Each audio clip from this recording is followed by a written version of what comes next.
दोस्तों आप सभी का स्वागत है आपके अपने channel ABC coaching YouTube channel में। दोस्तों इस वीडियो में कक्षा 10वीं सामाजिक विज्ञान यानी कि social science model set 5 term 2 वाला सब्जेक्टिव का जो है कंप्लीट सॉल्यूशन आप लोगों को बताने वाला हूं, जो कि आपके एग्जाम्स के लिए काफ़ी ज़्यादा इंपॉर्टेंट होने वाला है। और दोस्तों सभी सेट का सभी विषय का जो है कंप्लीट सॉल्यूशन मैं आप लोगों को बता दिया हूँ। आप लोगों ने अभी तक नहीं देखा है तो प्लेलिस्ट पर जाकर चेक कर सकते हैं। प्लेलिस्ट में सभी विषय का जो है कंप्लीट सॉल्यूशन आप लोगों को मिल जाएगा। और दोस्तों आपको जो है कोई क्या परेशानी है, क्या कठिनाई है, कहाँ पे आपको समझ में नहीं आता है, मुझे कमेंट करके जरूर बताइएगा। ठीक है, तो चलिए दोस्तों क्वेश्चन की ओर चलते हैं। क्वेश्चन की ओर जाने से पहले मैं आपको इसके समान निर्देश के बारे में बता देता हूँ कि फुल मार्क आप लोग का 40 रहेगा, 1.5 घंटे का समय दिया जाएगा और प्रश्नों की संख्या 19 रहेगी। ठीक है, तो चलिए दोस्तों क्वेश्चन की ओर चलते हैं। देखिए पहला क्वेश्चन आपका सेक्शन ए से जो है यहाँ पे पूछा जा रहा है अति लघु उत्तरीय प्रश्न, जिसमें कि किन्हीं 5 प्रश्नों का ही उत्तर देना है, जिसमें कि प्रत्येक सवाल जो है 2-2 अंकों का है। ठीक है,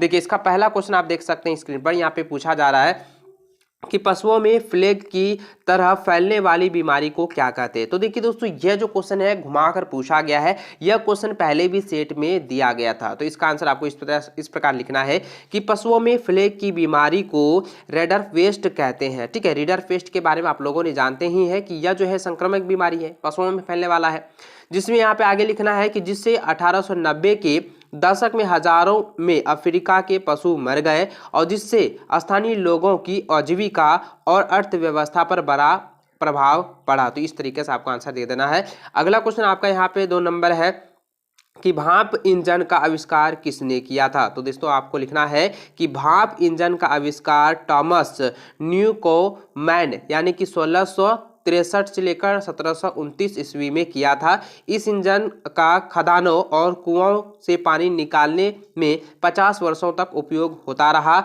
इसका ऐतिहासिक महत्व भी है क्योंकि इसी से जेम्स वाट ने आविष्कारों का मार्ग खुला। ठीक है, इस तरीके से आपको आंसर दे देना है। अगला क्वेश्चन तीसरा नंबर क्वेश्चन है कि भारत में उपजाए जाने वाले किन्हीं 4 रोपण फसलों के नाम लिखे। तो इसका आंसर लिख देना है भारत में रोपण कृषि के अंतर्गत आने वाली फसल रबड़, चाय, कॉफी, गन्ना, कोको, नारियल, मसाले, चावल, गेहूं इत्यादि। इस तरीके से आपको आंसर दे देना है। ठीक है, बहुत सारे इसका उदाहरण आप लोग अपने से दे सकते हैं। तो 4 रोपण कह रहा था, 4 आपको रोपण लिख सकते हैं। तो चलिए अगला क्वेश्चन देखते हैं। चौथा नंबर है कि खनिज क्या है। ठीक है, यानी कि व्हाट इज मिनरल। तो व्हाट इज मिनरल जो है, मिनरल क्या है ये आपको बताना है, यानी खनिज क्या है। तो इसका आंसर इस प्रकार लिखना है खनिज प्राकृतिक रासायनिक यौगिक है जो संरचना और संगठन में सामान्य होते हैं। प्रकृति में ये चट्टानों और अयस्कों के घटक के रूप में उपस्थित होते हैं। खनिजों की उत्पत्ति पृथ्वी के अंदर विभिन्न वैज्ञानिक प्रक्रियाओं के द्वारा होती है। सभी खनिज निर्जीव पदार्थ में होते हैं।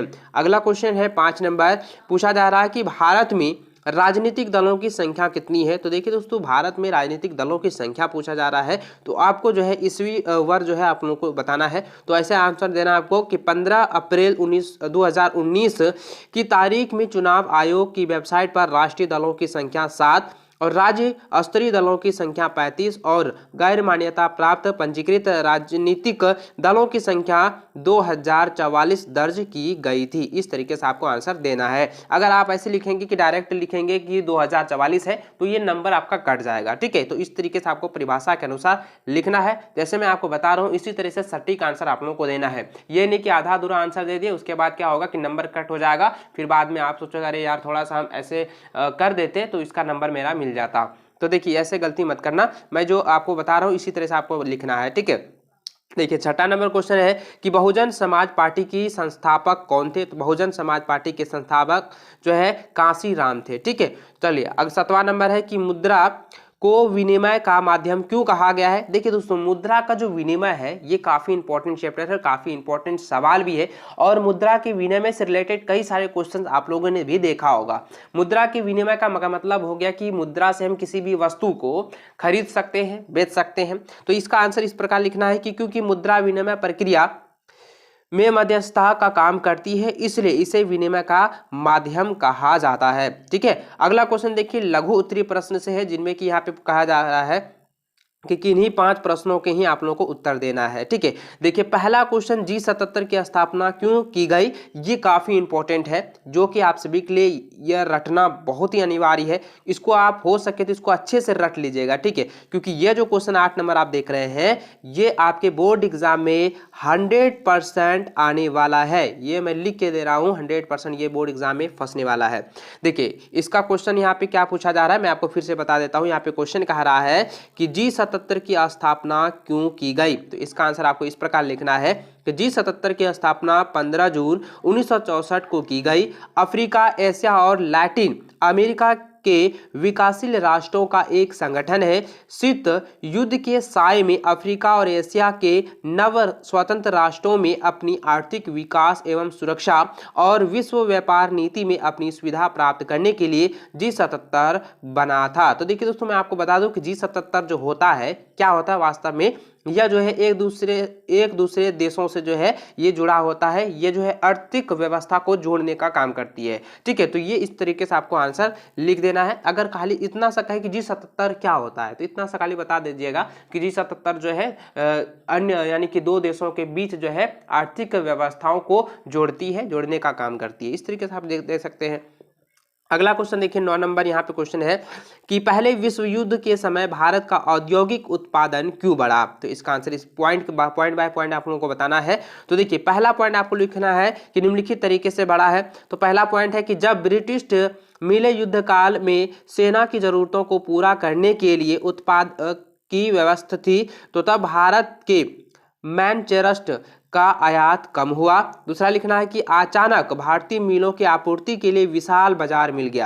यानी दोस्तों जब विश्व युद्ध हो रहा था, तभी क्या होता कि सभी जो अन्य विदेशी कंपनियां हैं वो जो है उत्पाद में व्यस्त हो गए थे, और भारत मिलों को क्या होता है कि विशाल बाजार मिल गया। उसको जो है आयात करने के लिए, निर्यात करने के लिए काफ़ी जो है सामग्री उसको मिलने लगा, और उसको जो है ऑर्डर भी बहुत ज़्यादा आने लगा। ठीक है, तो इस तरीके से आप लोग को 2 नंबर में पॉइंट में लिखना है कि अचानक भारतीय मिलों को आपूर्ति के लिए विशाल बाजार मिल गया।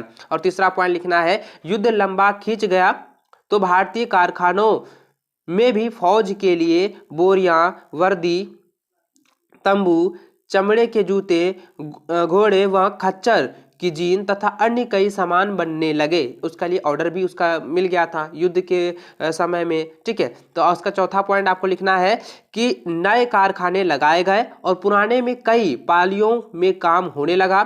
बहुत से नए मजदूरों को काम पर रखा गया और प्रत्येक को पहले से भी अधिक का समय तक काम करना पड़ता था। युद्ध काल में औद्योगिक उत्पादन तेजी से बढ़ा है। तो इस तरीके से आपको आंसर दे देना है। 10वां नंबर क्वेश्चन यहाँ पे पूछा जा रहा है कि भारत में लौ अयस्क की किन्हीं 3 वितरण क्षेत्र के नाम लिखिए। तो लिखिए किन्हीं 3 वितरण क्षेत्र, यानी कि जहाँ पे लौ अयस्क होते हैं, जो है पैदा होते हैं।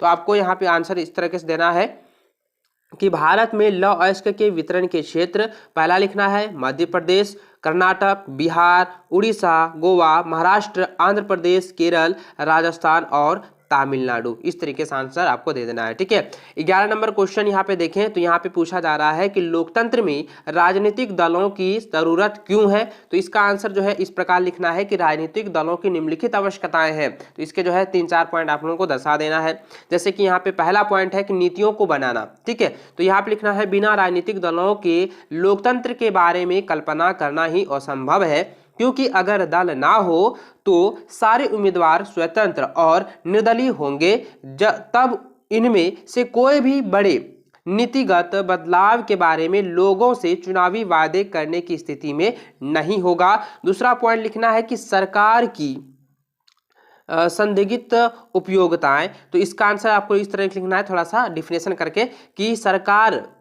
बन जाएगी पर उसकी उपयोगिता सिद्ध होगी। निर्वाचित प्रतिनिधि सिर्फ अपने निर्वाचन क्षेत्रों में किए गए कामों के लिए जवाबदेह होंगे, लेकिन देश कैसे चले कोई उत्तरदायी नहीं होगा। इसका चलिए तीसरा पॉइंट आपको यहाँ पे लिखना है कि प्रतिनिधित्व आधारित लोकतंत्र, यानी कि प्रतिनिधित्व आधारित लोकतंत्र होना चाहिए। तो इसका डिफिनेशन लिखना है कि राजनीतिक दलों का उदय प्रतिनिधित्व पर आधारित लोकतांत्रिक व्यवस्था के उभार के साथ जुड़ा है। बड़े समाजों के लिए प्रतिनिधित्व आधारित लोकतंत्र की जरूरत होती है, ठीक है, इस तरीके से आपको लिख देना है। चौथा पॉइंट लिखना है कि जनमत बनाने के लिए, ठीक है, जनमत बनाने के लिए, ठीक है, तो इसका इस तरह से डिफिनेशन देना है कि जब समाज बड़े और जटिल हो जाते हैं तब उन्हें विभिन्न मुद्दों पर अलग अलग विचार समेटने और सरकार की नज़र में लाने के लिए किसी माध्यम या एजेंसी की जरूरत होती है। चलिए अगला क्वेश्चन 12 नंबर देखिए, यहाँ पे क्वेश्चन क्या कह रही है, पूछा जा रहा है कि लोकतंत्र किस प्रकार सामाजिक विविधताओं में सामंजस्य स्थापित करता है, यानी कि हेल्पफुल साबित होता है। तो इस प्रकार आपको आंसर देना है कि यह गौर करना जरूरी है कि लोकतंत्र का सीधे सीधे अर्थ बहुमत की राय से शासन करना नहीं है, बहुमत को सदा ही अल्पमत का ध्यान रखना होता है, उसके साथ काम करने की जरूरत होती है, तभी सरकार जन सामान्य की इच्छा का प्रतिनिधित्व कर पाती है। बहुमत और अल्पमत की राय कोई अस्थायी चीज नहीं होती। यह भी समझना जरूरी है कि बहुमत के शासन का अर्थ धर्म नस्ल अथवा भाषाई आधार के बहुसंख्यक समूह का शासन नहीं होता है। आगे आपको लिखना है कि बहुमत के शासन का मतलब होता है कि हर फैसले या चुनाव में अलग अलग लोग और समूह बहुमत का निर्माण कर सकते हैं या बहुमत में हो सकते हैं। लोकतंत्र सभी तक लोकतंत्र रहता है, यहाँ पे देखिएगा, लोकतंत्र तभी तक जो है लोकतंत्र रहता है जब तक प्रत्येक नागरिक को किसी ना किसी अवसर पर बहुमत का हिस्सा बनने का मौका मिलता है। अगर किसी को जन्म के आधार पर बहुसंख्यक समुदाय का हिस्सा बनने से रोका जा सकता है, तब लोकतांत्रिक शासन उस व्यक्ति या समूह के लिए समावेशी नहीं रहता है। इस तरीके से आंसर आपको देना है। अगला क्वेश्चन 13 नंबर यहाँ पे कह रहा है कि वैश्वीकरण, ठीक है, वैश्वीकरण से आप क्या समझते हैं। देखिए दोस्तों, मैंने आपको पहले भी बताया था कि इस क्वेश्चन को आप लोग रट लीजिए क्योंकि यह 100% बोर्ड एग्जाम में आने वाला है, तो आप इसको रट लीजिएगा। चलिए इसका आंसर देख लेते हैं। उत्तर आपको देना है कि वैश्वीकरण से तात्पर्य उस प्रक्रिया से है जिसके द्वारा विभिन्न देशों के बीच परस्पर संबंध की भावनाओं का संचार हो। वैश्वीकरण की भावना से वैश्विक आधार पर तीव्र एकीकरण का वातावरण निर्मित होता है। विभिन्न देशों के बीच वस्तुओं, सेवाओं, निवेश और प्रौद्योगिकी का आदान प्रदान, यानी कि उद्योगों का जो आदान प्रदान वैश्वीकरण के परिणाम स्वरूप ही संभव हुआ। आज संपूर्ण विश्व परस्पर काफी निकटता अनुभव करता है तथा सभी देश विश्व परिवार के सदस्य के समान हो गए। वैश्वीकरण द्वारा मुख्य रूप से निम्नलिखित उपलब्धियां विश्व स्तर पर परिलक्षित हुई है। तो कुछ पॉइंट आपको दर्शा देना है, 3-4 पॉइंट आपको दर्शा देना है। पॉइंट आपको देना है कि बहुराष्ट्रीय कंपनियां का विकास हुआ है, दूसरा लिखना है कि प्रौद्योगिकी का विकास हुआ है, और तीसरा लिखना है कि संचार तथा परिवहन के साधनों का भी विकास हुआ है। तो इस तरीके से आपका आंसर दे देना है। चलिए अगला क्वेश्चन 14 नंबर कह रहा है कि बहुराष्ट्रीय कंपनियां किन्हीं कहा जाता है या किन्हें कहा जाता है। यानी क्वेश्चन ऐसे भी पूछा जा सकता है कि बहुराष्ट्रीय कंपनियां जो है किसे कहते हैं, बहुराष्ट्रीय कंपनियां से आप क्या समझते हैं। तो इसका आंसर इस प्रकार लिखना है कि एक बहुराष्ट्रीय कंपनियां वह है जो एक से अधिक देशों में उत्पादन पर नियंत्रण अथवा स्वामित्व रखती है। उदाहरण के लिए पेप्सी, सैमसंग और ओनिडा, गैलेक्सी, पारस, एलजी आदि, जैसे कि ये जो है कंपनियां हैं, बहुराष्ट्रीय कंपनियां हैं। आगे आपको इस प्रकार लिखना है कि बहुराष्ट्रीय कंपनियां की प्रक्रियाएं अनेक देशों में फैली हुई है। उनकी मूल कंपनियां एक देश में स्थित होती है तथा सहायक कंपनियां विश्व के अनेक देशों में फैली होती है। उदाहरण के लिए आईटीटी औद्योगिक उपकरण बनाने वाली एक बड़ी बहुराष्ट्रीय कंपनियां संयुक्त राज्य अमेरिका के अनुसंधान केंद्र में अपने उत्पादों का डिजाइन तैयार करती है। इसके पुर्जे चीन में विनिर्मित होते हैं, फिर जहाज में लादकर मैक्सिको और पूर्वी यूरोप तक ले जाते हैं और तैयार उत्पाद को विश्व भर में बेचा जाता है। इस बीच कंपनी की ग्राहक सेवा का भारत में स्थित कॉल सेंटरों के माध्यम से संचालन किया जाता है। ठीक है, इस प्रकार आपको आंसर देना है। देखिए अगला क्वेश्चन जो है आपका दीर्घ उत्तरीय प्रश्न है, ठीक है, जिसमें कि आपको मात्र किन्हीं तीन ही प्रश्नों का जवाब देना है। देखिए यहाँ पे जो है ये 5 अंक का जो है, यानी कि सभी प्रश्न जो है 5-5 अंकों का है। ठीक है, देखिए इसका जो पहला क्वेश्चन आप देख पा रहे हैं हमारे स्क्रीन पर, 5 अंक का पहला क्वेश्चन जो है, जो कि 15 नंबर यहाँ पे पूछा जा रहा है कि कॉर्न लॉ। देखिए दोस्तों ये कॉर्न लॉ जो है आप इसको अच्छे से समझिएगा और ये काफ़ी इंपॉर्टेंट भी है। और आपका जो है सिर्फ एग्जाम में इस तरीके से भी क्वेश्चन आएगा कि कॉर्न लॉ से आप क्या समझते हैं। ठीक है, तो इसको अच्छे से आप लोग समझिएगा। देखिए यहाँ पे क्वेश्चन क्या आ गया है कि कॉर्न लॉ समाप्त करने के बारे में ब्रिटिश सरकार के फैसले के प्रभावों की व्याख्या करें। तो इसका आंसर देना है कि ब्रिटिश पार्लियामेंट ने 19वीं शताब्दी में जो कानून अपने भूस्वामियों के हितों की रक्षा के लिए पास किए उन्हें कॉर्न लॉ कहा जाता है। तो देखिए यहाँ पे आपका परिभाषा निकल गया कि कॉर्न लॉ किसे कहते हैं। आगे आपको लिखना है कि इन कानूनों के द्वारा विदेशों से खाद्य पदार्थों के आयात पर पाबंदी लगा दी गई। इस पाबंदी के परिणाम स्वरूप जब ब्रिटेन में खाद्य पदार्थों के मूल्य बढ़ने लगे तो लोगों में हाहाकार मच गई और विवश होकर सरकार को ये कानून हटाने पड़े। इन कानून के हटाने के महत्वपूर्ण प्रभाव पड़े। तो पहला आपको लिखना है खाद्य सामग्री सस्ती हो गई और जिससे साधारण और गरीब जनता को खूब लाभ मिला या खूब लाभ रहा। ठीक है, तो अगला पॉइंट आपको दूसरा पॉइंट में इस तरह लिखना है, जब बाहर से खाद्य पदार्थ सस्ते दामों में इंग्लैंड आने लगे तो वहां के भूस्वामी बर्बाद हो गए। ठीक है, जिसके पास पहले से था तो वो तो बर्बाद हो गए। तीसरा पॉइंट लिखना है कि बहुत सी भूमि उसर हो गई और खेती करने वाले बहुत से किसान बेरोजगार हो गए। चौथा पॉइंट लिखना है कि ऐसे बहुत से ग्रामीण लोग नौकरी की तलाश में शहरों की ओर भागने लगे जिससे शहरों की हालत भी खराब हो गई। तो इस प्रकार आपको आंसर देना है।